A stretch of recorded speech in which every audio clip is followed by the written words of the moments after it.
سلام، سلام، من فاطمه. منم محمد علیم. توی این ویدیو میخوایم در مورد سوالی که ازمون پرسیده بودیم حرف بزنیم و اون این بود که چرا وقتی که آدمو میان کانادا با اینکه شرایط مالی خوبه بچه دار نمیشن؟ زود بچه دار نمیشه. آره، یعنی مثلا به نظرشون اینجوری بود دیگه. خب اول صحبت کلا یه چیزی بگم که بچه دار شدن و نشدن آدما یه فاکتوریه که به عوامل زیادی بستگی داره و خیلی میتونه شخصی باشه، یعنی نمیتونیم تعمیم بدیم لزوما. بله واقعا. و ما داریم تجربه خودمون رو میگیم توی این مورد. تو شروع میکنی همه؟ تو بگو اولی رو. اوکی. اولیش اینه که فشاری که توی ایران روی آدما هست که بچه دار بشن از سمت پدر مادرشون، از دوست و آشنا و اینا، و جامعه انتظار کلا داره که تو جامعه. اصلا به تو میگه که تو زیر 30 سال بهتره که برای یه خانوم باردار بشه و اگه بالا بره مثلا ریسکش زیاد میشه و همه توصیه میکنن که بچه اولو قبل از 30 سال به دنیا بیارین. و خب این یه فشاری هم، میگم یه کمی میذارن تقصیر علم، میگن که آره از نظر ژنتیکی اینجوریه بدن آدم، هم یه کمی هم فرهنگ و عرفه، باعث میشه که آدما خیلی وقتا تحت فشار اون تصمیم به بچه دار شدن تو ایران بگیرن.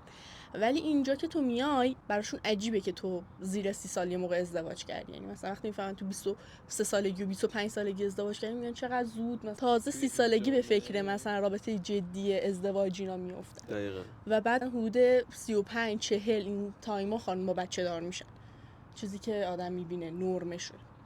خیلی هم زایمانای خوبی دارن، اینجوری نیست مشکلی برشون پیش بیاد و از نظر پزشکی هیچ چیزی نیست که مثلا تو رو منع کنه از اینکه تو سن بالاتر بچه داشت. مورد بعدی، وقتی یه کسی میاد از ایران میاد اینجا، خب وضعیتش باید استیبل بشه، بعداً بتونه بچه دار بشه. خب استیبل شدن اینجا چون حالت از صفر شروع کردن رو داره، اینجا یکم زمان میبره. یه 5 سال تو درگیر فرایندایی هستی که شهروند بشی. حالا در راستای این وضعیتی که باید استیبل بشه، جدا از وضعیت سیتیزنی، اینه که تو باید خونه اینجا بخری حداقل، مثلا برای اینکه پشتوانه‌ای داشته باشی و اینا، و خود پروسه خرید خونه، چون باید 20% هزینه خونه رو اول بدی حتی اگه با وام بخوای خونه رو بگیری، و اون 20% رقم قابل توجهیه و تو اگه حتی یه خونه رو تو ایران بفروشی و بیاری اینجا، بازم مثلا ممکن نیاز باشه پول جمع کنی.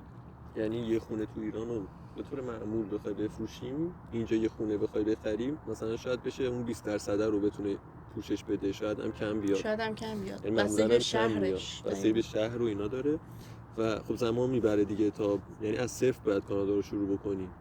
ولی اگه تو ایران مونده باشی و مثلا حالا خونه رو داشته باشی، ماشین رو داشته باشی، شاید اون موقع بتونی بری سراغ پلن بعدی که حالا برای بعضیا بچه دار شدنه. ولی اینجا نه، تو 5 6 سال زمان میخوای که یه سری کارایی رو انجام بدی که تو ایران داشتی، ولی اینجا حالا بعد بازم براشون وقت بذاری.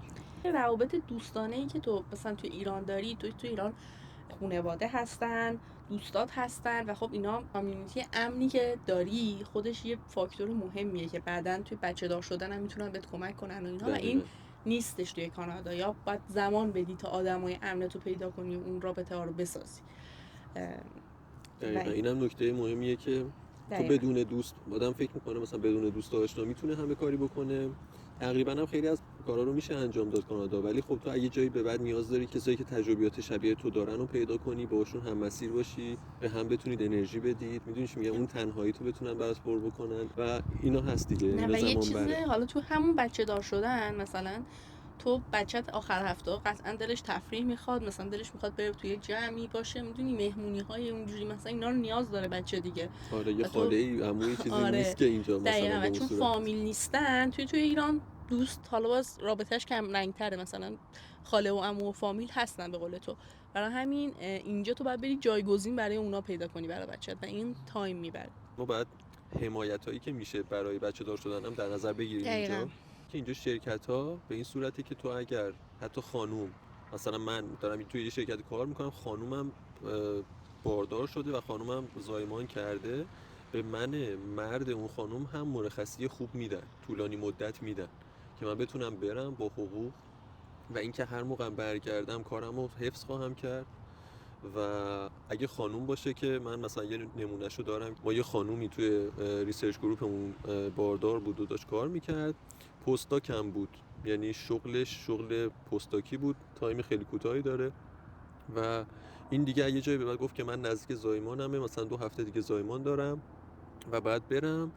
و اینجوری بود که قراردادی که 2 ساله با ما داشت رو 9 ماه رفت و 9 ماه بعد برگشت و ادامه اون 2 سال رو انجام بده. تو حالا باید بری یه جابی بذاری، یه جور یه نفر رو تعقیب بکنی که 9 ماه بیاد باهات کانترکت ببنده و بعد 9 ماه بره.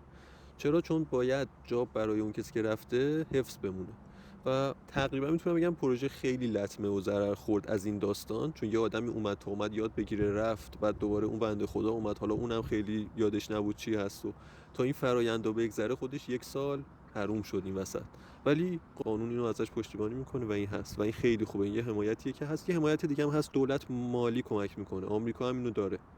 مثلا از یه حدی که درآمدت کمتر باشه یه مبلغ ماهیانه بهت میدن که بتونی بچه‌هاتو بزرگ کنی و خلاصه مثلا غذای خوب بهشون برسه و این داستان. آره. مورد بعدی که من به ذهنم میرسه اینه که آدما تو فرایند مهاجرت وقتی که مثلا میای توی کشور جدید انگار که تازه مثلا متولد میشی یه جورایی و خیلی تجربیات جدیدی هست، حس می‌کنی خیلی درای توی دنیا دنیا باز آره میشه. آپشنای خیلی زیادی برای ادامه زندگی دنیا بهت انگار پیشنهاد میده و مثلا بچه دار یه چیزی شدن بگم. یکیشونه و تو اصلا با یعنی حس این که آقا تو این دنیا میشه خیلی کارهای دیگه ای کرد کم بهت دست میده. حالا نمیدونم دقیقاً چی دقیقاً. جوری این اتفاق میفته ولی بر خود من این اتفاق افتاده و بعد اون عجله و فشارم چون نیست، یعنی عجله این که بالای 30 سال خطر داره ریسک داره، از اون طرف بگن که زود باش مثلا چرا بچه دار نمیشی، مثلا فشار خانواده و اینا تو رو توی ها و از اون ور پذیرش جامعه و اینکه میبینی همسن و سالا تنها موقع ازدواج هم نکردن، مثلا بچه دارم که خیلی سن بالاتر میشن، پدر مادرای خوبی هم هستن، اینجوری نیستن توان نداشته باشن و اینها مثلا آره چون میگم ورزش میکنن به خودشون میرسن درنش تو سن بالا هم میتونن مثلا بچه رو مثلا مدیریت کنن و کمکی هم میگیرن از نظر مالی توی شرایطی هم که میتونن. تام کروز رو نمیدونم دیدین یا نه، مصاحبه آخرشو که میگفت من تا 80 سالگی میخوام فیلم بسازم و الان 60 سالشه هنوز داره خوب فیلمای اکشن رو بازی میکنه و اینا. اینجوریه، یعنی مثلا این نسل من فکر کنم دهه 70 80 بیاد بالا، نسل مثلا 60 ساله بشه این نسل، قشنگ فکر کنم توان خوب باشه، یعنی بتونه همچنان بچه‌هاشو مثلا هندل میبینی کنه. با بچه کوچیک تو کالسکه دوچرخه سواری دو چیزای اینجوری آره. میبینی و مثلا یعنی توان بدنیشون خوبه که آره اینجوری خیلی به خودشون سخت نمیگیرن که من ازدواج کنم بچه بیارم همه سختی ها رو به جون بگیرم بچم راحت باشه فلان. با خوب بدنشون رو نابود نمیکنم. این بدنیه که من باید تو این 100 سال زندگی کنم حداقل. خودشون اهمیت میدن واقعا. به خودشون جوری اهمیت میدن که این اگه کمرش درد میگیره، اگه سرماخوردگی اتفاق میفته، اگه چشم دردی میگیره، خیلی اونو جدی میگیره. من مثلا تو فامیل تو مامان بابا اینا خودم بعضی موقع هستش که حالا این دیگه از پیریه بگذریم، بابا مادر من پدر من شما میتونی خیلی مراقب باشی بیشتر، اصلا نذاری پای پیری. میگم سن 60 70 اینا دیگه نباید چیزی باشه که تو رو کامل زمین گیرت بکنه، باید بتونی همچنان ادامه بدی. و اگه ما نمیتونیم به خاطر سبک زندگی، غذاها، خیلی مواردی که شاید تو سبک زندگی ایرانی رعایت نکردیم و بعداً میبینیم که 30 40 اینا کمردرد اینا میاد سراغمون و هیچ کاری نمیتونیم بکنیم. اینو میخوام بگم که توی مدل کار کردنشون هم خیلی یعنی حالا وقتی میگم کار کردنشون اینجوری نیست که لزوما همه ایرانی‌ها این کارو نکنن اونا همه بکنن. به طور کلی میخوام بگم حالا اون سیستم که من دارم در رابطه باهاش حرف میزنم تو مدل کار کردنش به بدنش میرسه و هر موقع بخواد باردار بشه یا بچه رو زایمان کنه قشنگ مرخصی میگیره، نه کار بهش فشار میاره نه زایمان بهش فشاری میاره. بعد از زایمان میره ورزش میکنه. این فیلمایی که دیدی فیلم‌ها رو مثلا خانم باردار دوقلوه مثلا داره وزنه میزنه اینا، از قبلش ورزش میکنن مثلا از آره بدن آمادگی آره بالایی داره دیگه. میگم ورزش تو روتین زندگی هست. آره میخوام بگم باید همه اینا رو با هم داشته باشید تا بتونی 40 سالگی هم خوب زایمان کنی، تا بتونی 50 سالگی بچه رو بزرگ کنی مثلا.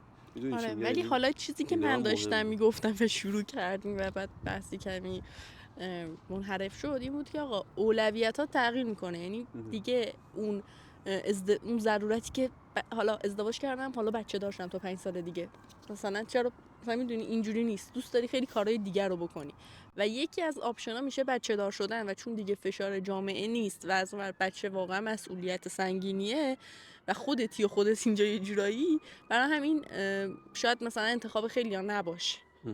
ولی باز هم نمیشه تعمیم داد، یعنی هم یعنی کلا من کسایی رو دیدم که مثلا تو سن 30 خورده سالگی مهاجرت کردن تازه و خب دوست داشته دیگه بچه هم حتما داشته باشه، سری بچه دار شده تو همون اوایل بدون اینکه اصلا خونه بستگی به داشته باشه. سنم داره که تو چه سنی داری مهاجرت میکنی. بعضیا زمانی که مهاجرت دارن میکنن زمانی نیست که بتونن بیشتر از این دیگه بچه دار شدن رو به تعویق و بندازن. اولویتشون هم 100 هست که بچه دار حتما بشن. آره من اونا رو کاملا درک میکنم. یا ممکنه حتی یه بچه داشته باشن بخوان بچه دومو اینجا هر چه زودتر به دنیا بیارن و بعد قدم‌های بعدی رو مطابق با اونها بردارن. همچنان هم هستن خانمایی که اصلا تو سن کم هم سن و سال ما 25 26 اینا باز بچه دار میشن. یعنی هست مورداش، همه جور آدمی هست. آره همه جور ولی ما آدمی داریم هست. مثلا ولی حالا اون نرم چیزی که من جامعه شاید خودم یا نرم جامعه یا اون چیزی که من بین خودم و اطرافیانم بیشتر دیدم و مثلا میخوام بگم. امیدوارم که به درتون خورده باشه و مفید بوده باشه. آره شما هم بازم همچنان اگر که تجربه‌ای دارید خارج از کشور برامون بنویسید. اگه که سوالی هست، نظری دارید، حتما ما همه کامنت ها رو میخونیم و جواب میدیم بهش. خیلی ممنون که تا اینجا ویدیو با همون بودین. به اون بگید تو ویدیوهای بعدی چی دوست دارید که در موردش حرف بزنیم. مرسی، خیلی ممنون. خداحافظ. خداحافظت.